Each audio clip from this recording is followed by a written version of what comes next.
you do with a voice like that? The story of extraordinary Congresswoman Barbara Jordan, written by Barton, illustrated by Ekua, Holmes.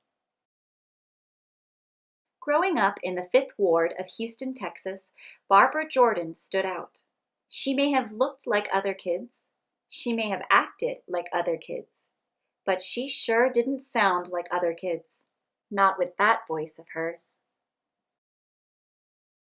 That voice. That big, bold, booming, crisp, clear, confident voice.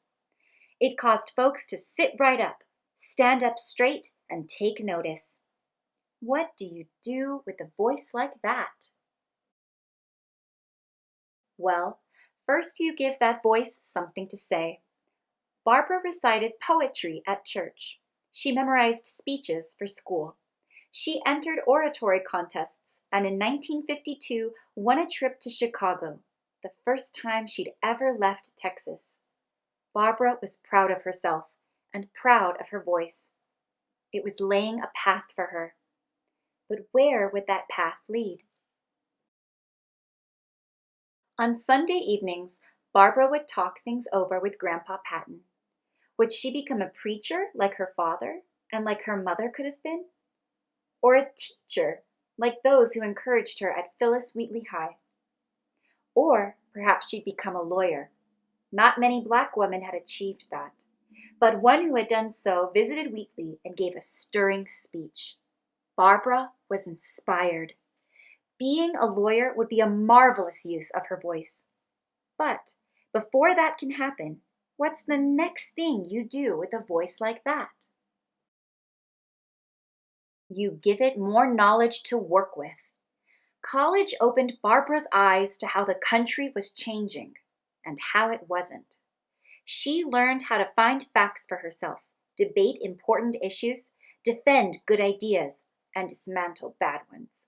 Her law classes challenged her more than anything she'd known.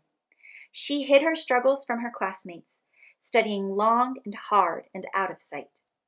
And when she graduated, yes, Barbara became a lawyer. But being a lawyer bored her. She used a typewriter and pen a lot more than she did her voice, and there was not enough work to occupy her time or her mind. There was, however, lots of political work that needed doing. In 1960, America was not as free or as fair a place as it could be. Barbara believed that politics could change that, so she got involved. One night, a scheduled speaker was absent, and Barbara was asked if she would fill in. She said yes. The audience loved her. They trusted her. Most important, they were inspired to do something, to get out and vote, and to help round up others and get them to vote. Her voice had made a difference. Barbara, bitten by the political bug, as she later put it, knew just what to do with a voice like that. Put it to public use. Barbara wanted more justice and more equality. She knew that these things began with more citizens sharing their own voices with their representatives in government. To make sure they got heard, Barbara decided to run for political office herself. So she ran, and she lost. And she ran, and she lost. I have no intention of being a 3-time loser, she said. She ran a 3rd time. This time she won. As a Texas state senator, Barbara represented the people she'd grown up among. Before, she'd merely trusted in the political system. Now, she was part of it. When it works right, the system makes laws that improves our lives. And it makes sure that people, both the powerful and the powerless, follow those laws. Changes to our laws sometimes come from raising a ruckus outside the system, but Barbara's way was to make change from within. Sometimes that change, such as higher pay for farm laborers and more aid for people who got hurt at work, took place in public, through debates on the Senate floor. Sometimes it didn't.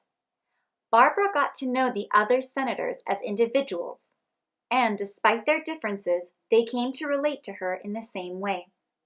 When each listened to what the other had to say, they could hear what was important to them, and it helped them all do a better job. Other Texans who had never paid any attention to women of color heard the wisdom in her voice, which helped them do better too. Well then, what do you do with a voice like that? You share it with the entire country. In her next election in 1972, Barbara moved up to the United States Congress in Washington, D.C. Soon came a troubled, confusing time for the nation.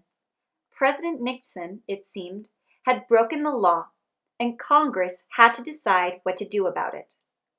On a TV broadcast seen throughout the country, Barbara used her voice to show them the way. She reminded her audience that the Constitution is the document governing all the laws in the United States and applies to all of its people. Then she explained in her big, bold, booming, crisp, clear, confident tone how the president's actions had gone against that document. My faith in the Constitution is whole. It is complete. It is total. And I am not going to sit here and be an idle spectator to the diminution, the subversion, the destruction of the Constitution. The Constitution, Barbara said, must be preserved. The president, Barbara said, must go. The president went. That speech made Barbara a star. She shone like a bright light in the dark place. Barbara would have loved spending more nights under actual stars, camping and singing with her friends. But the public wanted more of her, and more from her. She delivered, battling to protect the rights of Mexican-American voters and others against discrimination. There were whispers and rumblings of what might be next for Barbara. The U.S. Senate? The Supreme Court? Could she possibly become Vice President Jordan? Who knew how high she might rise? So many people had so many hopes for Barbara. In her voice, they knew there was much to admire. How she spoke for those who had less power. How she spoke for those who possessed quieter strengths than her own. How she spoke for those who did not want to be limited by their weaknesses. But the public did not know that this last group, including Barbara herself, who had been privately struggling with a nerve disease called multiple sclerosis since her earliest days in Congress. Nor did they know that Barbara had begun hearing another voice. This other voice was an inner voice. It instructed her that the right place for Barbara Jordan was not in any of the roles that the public had in mind. It told Barbara that the right place for her now was as a citizen back home in Texas. What do you do with a voice like that? Even as her body failed her, Barbara's mind grew ever wiser, and she heeded what she heard. She went home.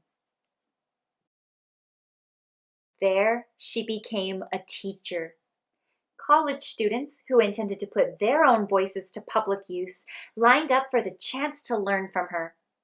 In her classroom, you can bet that they sat right up, stood up straight, and took notice of the values she imparted. Equality, justice, trust. Barbara used her voice to instruct and implore and inspire them, not just to get out and do something, but to do the right thing. And when the occasion called for it, say at a basketball game with students such as those she taught, students like Barbara herself once had been, She even used her voice to raise a ruckus. Barbara Jordan's former students still move among us, striving to do work that would have made her proud, hearing echoes of her words as they try to make life better for all of us. For when it has been silenced, what do we do with a voice like that? We remember it, and we honor it by making our own voices heard.